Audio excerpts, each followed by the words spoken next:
আসসালামু আলাইকুম রহমতুল্লাহি ওবরকাতুহু। সম্মানিত দর্শক, আওয়ামী লীগের রাজনীতিতে ফিরে আসা মানে মূল ধারা রাজনীতিতে আওয়ামী লীগের যে সকল নেতৃবৃন্দ শেখ হাসিনার নেতৃত্বে তারা যারা সরকার পরিচালনা করেছিলেন এবং যে অংশটি নিরাপদে তারা বাংলাদেশ থেকে বিদেশে চলে গেছেন। এটাকে অনেকেই পালানো বলতে রাজি নন, আবার কেউ কেউ এটাকে মনের আনন্দে পালানো বলছেন। তো তারা সগৌরবে বাংলাদেশে ফিরে আসবে। আবার জাহাঙ্গীর কবির নানক, বাহাউদ্দিন নাসিম, ওবায়দুল কাদের, অন্যান্য যে সকল মন্ত্রিপরিষদের সদস্য ছিলেন তারা আবার এই রাজপথ দাপিয়ে বেড়াবেন, হয়তো ক্ষমতায় আসবেন, হয়তো বিরোধী দলে থাকবেন, হয়তো রাজপথে থাকবেন, কিন্তু তারা রাজনীতি করবেন এটার সম্ভাবনা নিয়ে পক্ষে বিপক্ষে নানা রকম কথাবার্তা হচ্ছে। যারা আওয়ামী লীগের বিপক্ষের লোক, এর মধ্যে অনেক জ্ঞানীগুণী বুদ্ধিজীবী আছেন, তাদের বক্তব্য হলো যে কিয়ামত হয়ে গেল, আওয়ামী লীগ আর আসতে পারবে না। এর কারণ হলো যারা একবার পালিয়ে গেছে তারা কখনোই আর ফিরে আসতে পারে না।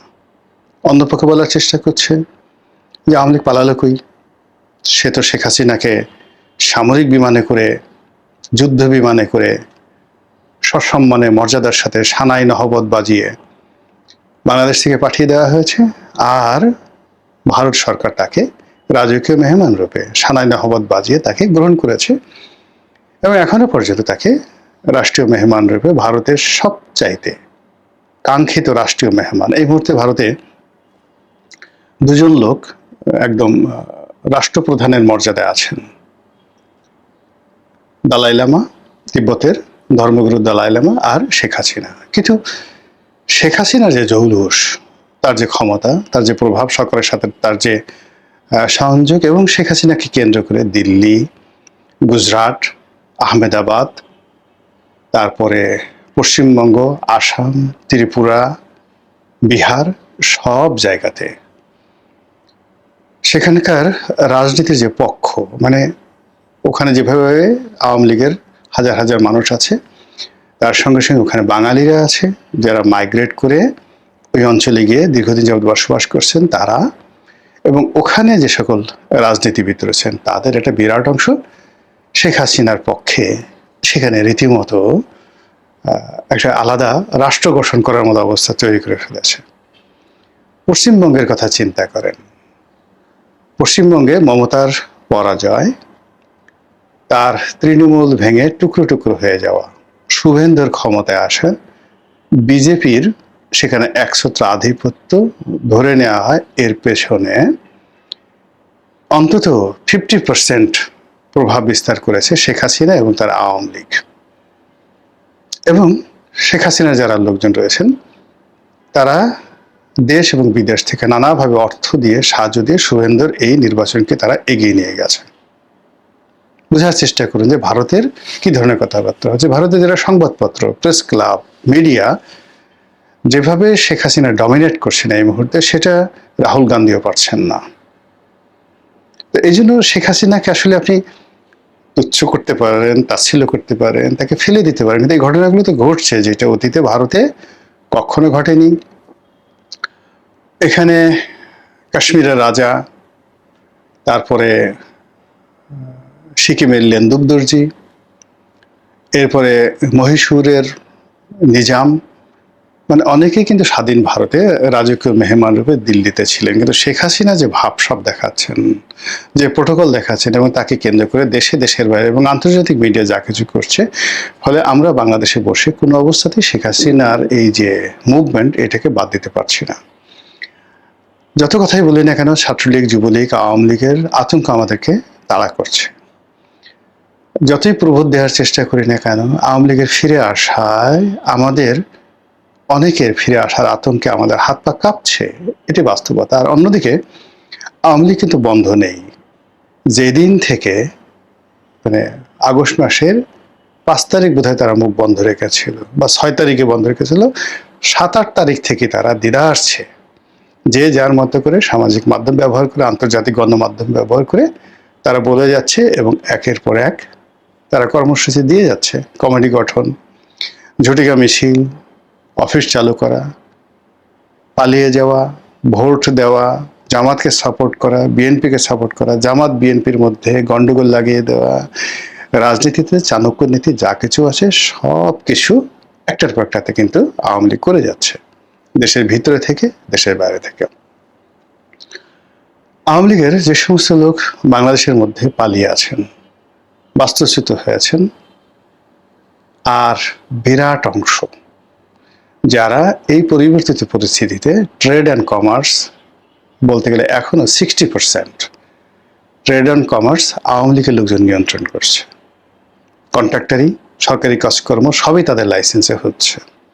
তারা বিএনপির লোককে পার্টনার নিয়েছে, বিএনপির লোককে ঘুষ দিচ্ছে, বিএনপির লোকের চাঁদাবাজির যে চাহিদা সেটা পূর্ণ করছে, কিন্তু মূল চাবিকাঠি এটা আওয়ামী লীগের লোকজনের হাতে।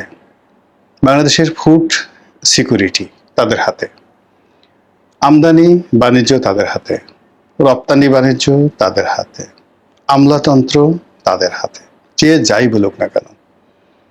উপরে শুধুমাত্র কে পোস্টগুলো, সিআইডির প্রধান, ডিবির প্রধান, এসবির প্রধান, আইজি, বিএনপি স্যাটিসফাইড, কিন্তু পুরো চেইনটা এমনভাবে তৈরি করা আছে, এই চেইনটি যদি ভাঙতে যান পুরো কলাপস করবে সিস্টেমটি, ভাঙতে পারবেন না। 17 বছরের সেই চেইন, এই চেইন এখনো সচিবালয়ে বসে, কোনো বাহিনীতে বসে, তহসিল অফিসে বসে, স্বাস্থ্য বিভাগে বসে সারাদিন মোনাজাত করে, ইয়া হাসিনা, ওয়া Hasina, come on baby, come on baby, ও আম্মা, ও আম্মা, ও আপা, যে যার মধ্যে, ও দাদি, ও খালাম্মা, ফিরে আসেন, আপনি ছাড়া আমরা আর বাঁচব না, আল্লাহ 10টা গরু কুরবানি দেবো, 100টা গরু কুরবানি দেবো, আল্লাহ হজে যাব, উমরা করবো, শেখ হাসিনা ফিরে নিয়ে আসো।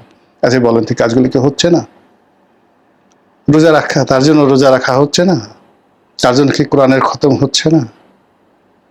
সাময়িকভাবে ডক্টর ইউনূসের জন্য কয়েক খতম কোরআন শরীফকে দিয়েছে বলেন?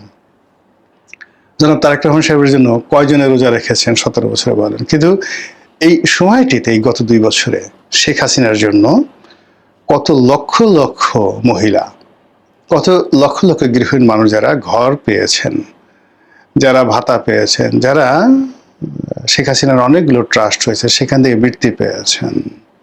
তিনি যেভাবে ধর্ষিতা পূর্ণিমার মতো অসংখ্য রমণীকে এই সমাজে পুনর্বাসন করছেন, এখন সেই পূর্ণিমা কোথায় আছে বলেন তো? সেই পূর্ণিমা কি তারেক রহমানের জন্য দোয়া করবে? ওই যে পূর্ণিমা ধর্ষিত হয়েছিল, যাকে শেখ হাসিনা মেয়ে হিসেবে নিয়েছেন, তার সমস্ত ব্যয়ভার বহন করছেন। যতদিনে 17 বছর ক্ষমতায় ছিল, প্রতিটি বন্ধের দিন পূর্ণিমাকে গণভবনে নিয়ে তিনি নিজের হাতে ভাত মেখে খাইয়েছেন। এখন বলেন পূর্ণিমা কার জন্য দোয়া করবে? আচ্ছা, ওই যে পুরনো ঢাকাতে নিমতলিতে যে হত্যাকাণ্ড হয়েছিল, ওখানে যে 3-4টা মেয়ে ছিল, এই 3-4টে মেয়েকে তিনি নিয়েছিলেন, বিয়ে দিয়েছেন, এদের বাচ্চা কাচ্চা হয়েছে, এদেরকেও প্রতি মাসে 3-4 মাস পর পর গণভবনে নিয়ে তিনি খাওয়াতেন, উপহার দিতেন, আর ওই মেয়েগুলোর জামাইদেরকে তিনি জামাই মনে করতেন। এখন এরা কি বলেন তো, তারেক রহমানকে শ্বশুর মনে করবে? জিয়াউর রহমানকে দাদা শ্বশুর মনে করবে বলেন তো? এইরকম অসংখ্য মানুষের সঙ্গে আওয়ামী লীগের, শেখ হাসিনার মন্দ কাজের স্মৃতি আছে, তারা অভিশাপ করছে যে ওই বেটি যেন না আসে, মরে যাক, ক্রিয়া পড়ুক, এ কথা যেভাবে বলছে। আবার একই সঙ্গে অসংখ্য মানুষ জায়নামাজ বিছিয়ে দোয়া করছে, মন্দিরে ঘন্টা বাজিয়ে পুজো করছে, আর তার দ্বারা সুবিধাভোগী তারা সারাদিন হাসিনা আসবে, কবে আসবে, সে দেয়ালে দেয়ালে লিখে দে শেখের বেটি আইতেছে, এরকম। এরই মধ্যে এই যে বলা হয় ইথারে যে সমস্ত কর্মকাণ্ড হচ্ছে, ইথারের এই কর্মকাণ্ডের বাইরে আর যেগুলো হচ্ছে সেটা হলো রাজনৈতিক অ্যাক্টিভিটিস। কলকাতাতে হচ্ছে, দিল্লিতে হচ্ছে, ইংল্যান্ডে হচ্ছে, নিউ ইয়র্কে হচ্ছে, জার্মানিতে হচ্ছে, আওয়ামী লীগের লোকজন মারামারি করছে। এখানে সেই যে এক পক্ষকে বলতে হয়েছে, একজন বলতেছে ও মদারু, একজনও বলতেছে ও হলো হারপিকু। হারপিকু মদারু মারামারি করছে, কিন্তু কাজ হচ্ছে, কিন্তু হারপিক কিন্তু বসেনি, সে দলের জন্য কাজ করছে। মদারু, যাকে মদারু বলা হচ্ছে, তারা মারামারি করছে, কিন্তু মদারু মদ খেয়ে খেয়ে এমন বাস দিচ্ছে সরকারকে, ও বাস আর বের করা যাচ্ছে না, কাজ হচ্ছে। কলকাতাতে আওয়ামী লীগের বিভিন্ন গ্রুপ ঝগড়াঝাটি করছে, মারামারি করছে, কিন্তু দিন শেষে সবাই দলের জন্য কাজ করছে। তারই প্রেক্ষিতে এই রাজপথে তারা বলেছিল যে ঈদের পরে আমরা কঠোর আন্দোলন করবো। এটা মির্জা ফখরুলের সেই কঠোর আন্দোলন নয়, কিংবা বিএনপি জামানাতে এটা ঠাট্টায় হয়ে গেছিল যে এই ঈদের পরে, এই কুরবানির পরে, শীতকালে আমরা এই আন্দোলন করব, এটা একটা ঠাট্টা। কিন্তু আওয়ামী লীগ সেটা না, আওয়ামী লীগ যেটা বলেছে সেটা কিন্তু তারা করে ছেড়েছে, ডেট দিয়ে, সময় দিয়ে, টাইম দিয়ে। তার প্রমাণ এই যে 5 তারিখে, মে মাসের 5 তারিখে কুরবানির পরে শুক্রবার দিন সারা বাংলাদেশের 17টি স্পটে তারা আর ঝটিকা মিছিল না, প্রকাশ্যে মিছিল করলো, তারা সভা করলো, একেবারে অফিস খুলে বসে তারা সেখানে সভা করলো। এবং একটা জেলাতে তাদের অনুষ্ঠানে এত বেশি লোক হলো যে পুলিশ বাধা দেওয়ার চেষ্টা করলো, এবং সেখানে হাজার হাজার লোক ছাত্রলীগের প্রোগ্রামে আসলো যে পুলিশ সেখান থেকে সরে যেতে বাধ্য হলো। এবং সে খবর প্রথম আলো থেকে শুরু করে সমস্ত পত্রপত্রিকা যখন এলো, আমি যখন কার্ড দেখলাম আমার কাছে মনে হলো এগুলো ঠাট্টা করছে বা এগুলো এআই জেনারেটেড। পরে যখন প্রিন্টেড ভার্সনে এই জিনিসগুলো দেখলাম তখন আমার কাছে মনে হলো যে ও মাই গড, আমরা যারা নাকে তেল দিয়ে ঘুমাচ্ছি আওয়ামী লীগ আর কিয়ামত পর্যন্ত দাঁড়াতে পারবে না, এটা মুসলিম লীগ হয়ে যাবে, এটা আর কোনোদিন বাঁচবে না, শেখ হাসিনা কদিন পরে মরে যাবে, ক্যান্সারের সে ফোর্থ স্টেজে আছে, তারপরে শেখ রেহানাও আসবে না, ইত্যাদি ইত্যাদি, জয় তো প্রশ্নই আসে না। এরকম নিয়ে যারা আমরা যখন বগল বাজাচ্ছি, ক্যাকু ক্যাকু করে বগল বাজাচ্ছি, ঠিক সেই সময়টাতে ছাত্রলীগের সমস্ত কি করছে, এর মধ্যে কি